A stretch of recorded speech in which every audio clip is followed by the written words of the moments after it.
We're underway in what is equivalent of semifinal number 1. Todd going for the no-legger on the landing. Can't get it stopped. Yep, he likes that final destination banner. Got all of it for sure. Well, you know, it's been really slick here all day. In fact, since we started practice, and everybody tells you that every one of those riders, and Todd just proven it, but, you know, a little pump final destination there too, so that can't hurt. So they have 3 total runs. The top 2 will count. Best possible score is 100, combining 250 points. So each run, maximum points 50. Right now, Potter has 2 runs in with a 54. Each rider gets 3 shots. This is Adam Jones from Minden, Nevada. This is his 2nd run. In his 1st run, he was a 41, but you got to be in the top 2 in this session to transfer on. And in the first runs, Stenberg and Adams both had better runs. Expecting a little more from Jones, but we did see a lot of his big tricks. Well, I don't know where Jones is going right now. He's wasting an awful lot of time. And it looks like he's decided this one's going to be just a bit of a practice run, because you can't waste that much time when you only have 1 minute on this huge course. Every second counts, and you really need to charge. You can see he's just nailing it in now. Yeah, he's sizing up these jumps. Let's talk a little bit about it, okay? Freestyle Moto X, we started with 16. We had the same type of jam style format where 4 riders came out at a time. Each rider got 30 or 60 seconds 3 times. Right now, Adam Jones is wasting his 2nd run, but he does have a first good run. And next up will be Stenberg and then Adams. So it's going to be quite a challenge for Jones. Now the pressure is on him. In his 3rd run, he has to really go for broke. Definitely, and we saw Todd Potter take a big slide out. Aaron Bates is down below with an update for us about Todd. Well, guys, it takes blood, sweat, and tears if you want to compete in the final here tonight. You're taking a look at Todd Potter, who crashed during his elimination round and hit that banner. Take a look at him right now. He looks like a joker, that's for sure. But these guys, they're tough as nails. Todd Potter is a bit of a joker, and I think it was Seth Enslow in one of the early Krusty videos, or if not the very first, said if there's no blood in the picture, it's just not any good, right? Well, we got the blood there tonight. Hopefully, we don't see any more of that stuff. We want to see the best possible freestyle flying action. And here is Mr. Jeremy Stenberg about to hit the 115 ramp with a huge backflip Superman seat grab. And all the boys, we talked about it. We saw the bit of a memorial there for Jeremy Lusk earlier. Last year's gold medalist passed away this year, and these guys are all riding with heavy hearts. But you know what? Jeremy wanted to be a rider. They're out there doing what Jeremy would love to do, and I know they're all doing it with a good conscience and trying to put in huge tricks.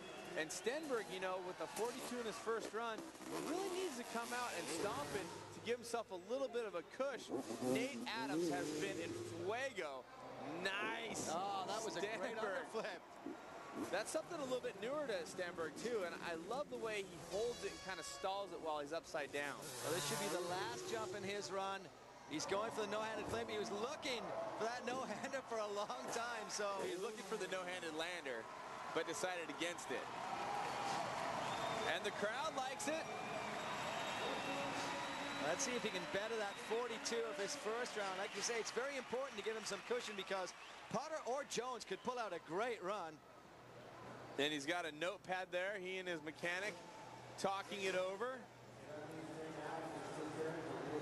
Well, the confusion here is that you need to have a different run. You need to start in a different place. Well, 42 again. So the question is it going to be enough cushion, knowing that Potter and Jones still have to come out for a 3rd run? That is the question, and this man right here, Nate Adams, a former gold medalist, as is Adam Jones, and Nate gets 60 seconds. Once they hit the jump, the 60-second starts, but here's the trick. Different than the years before where they can kind of ride around, warm the bikes up and stuff. They have to get right into it within 7 seconds, or they start the clock for them. The clock definitely starts after 7 seconds. There, Nate did this transfer into a feature called the Luskano. It's a volcano-shaped feature that Jeremy Lusk actually talked to our course designer Dane Herron about. Wow, big 360 knack. I don't think he got all the 360 there. It looked more like a backflip knack. Wasn't really twisted, but anyway, back to the Luskano. The feature he's heading for now. Jeremy Lusk actually gave the idea for this feature to our course designer Dane Herron, who said, I have to build it into this year's course. And so far, it's been one of the most challenging parts of this course for every rider, so Jeremy's still with us for sure.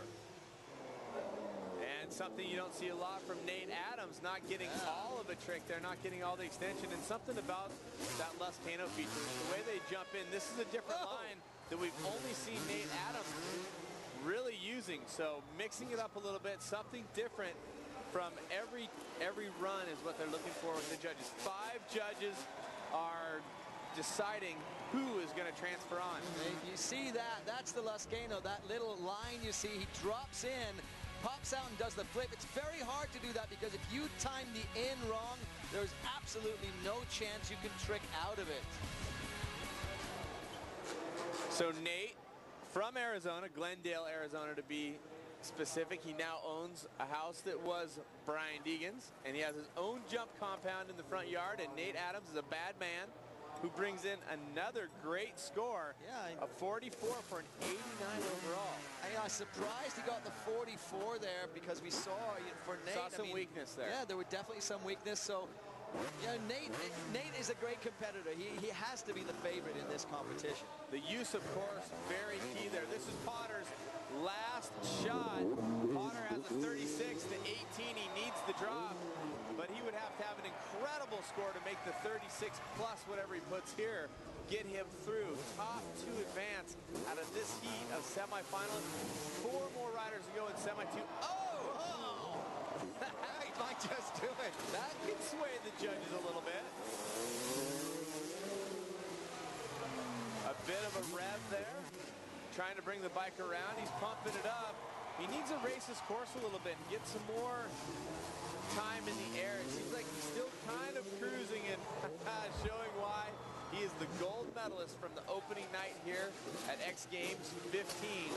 Also collected a bronze last night at Best Trick. I think mathematically he needed an almost perfect score to advance and beat Stenberg or Adams' score right now. So he's got to put in a good run, but it's going to be, I think it's going to be very hard for Potter.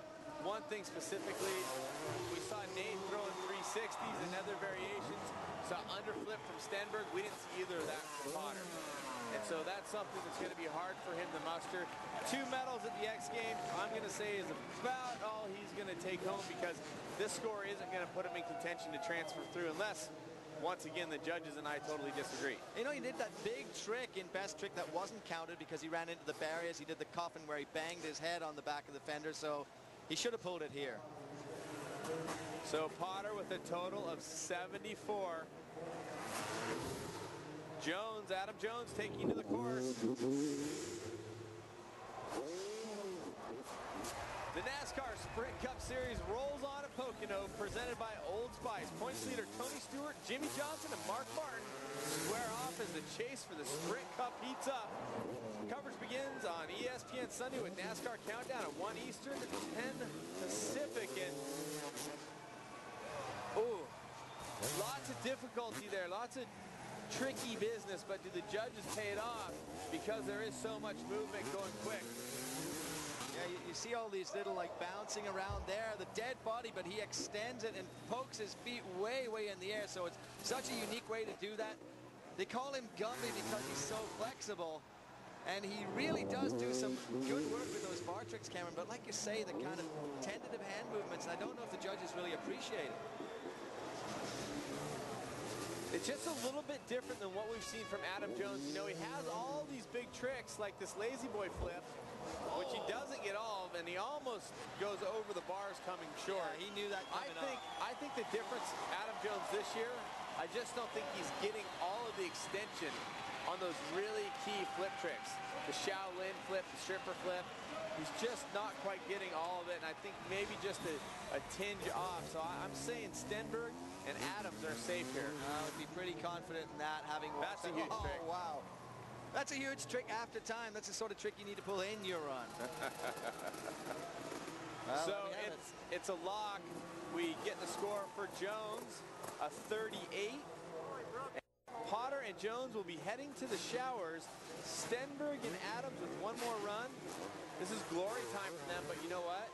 This is a good time to practice, to take a look at the course. You have 60 seconds of really no pressure. Well, you saw Stenberg standing at the end of the run there with his mechanic flip, and what they were doing is looking at notes on where he should go to get unique lines. So Jeremy doesn't forget, because in competition. It's 90 seconds worth of riding, hopefully crazy riding like that. And when you do 90 seconds, you tend to take the same line again and again with the same tricks. And a nice extension on the cliffhanger. Something you need to know about Jeremy Stenberg. He's the only rider in the competition that was at the very first X Games, and he was just a young punk back in 1999 when we first came Freestyle Moto on the pier in San Francisco. So Stenberg has been doing it since day one. His Tourette syndrome, which makes him twitch his head, which gives him his nickname Twitch, was a big feature in USA Today at the time. It really was, and I remember actually having to almost drag Jeremy Stenberg to X Games that year. He kind of didn't want to do it, he was such a punk. But now he's here, he's at the top of his game and one of the real heroes of the sport. And I guess the new leader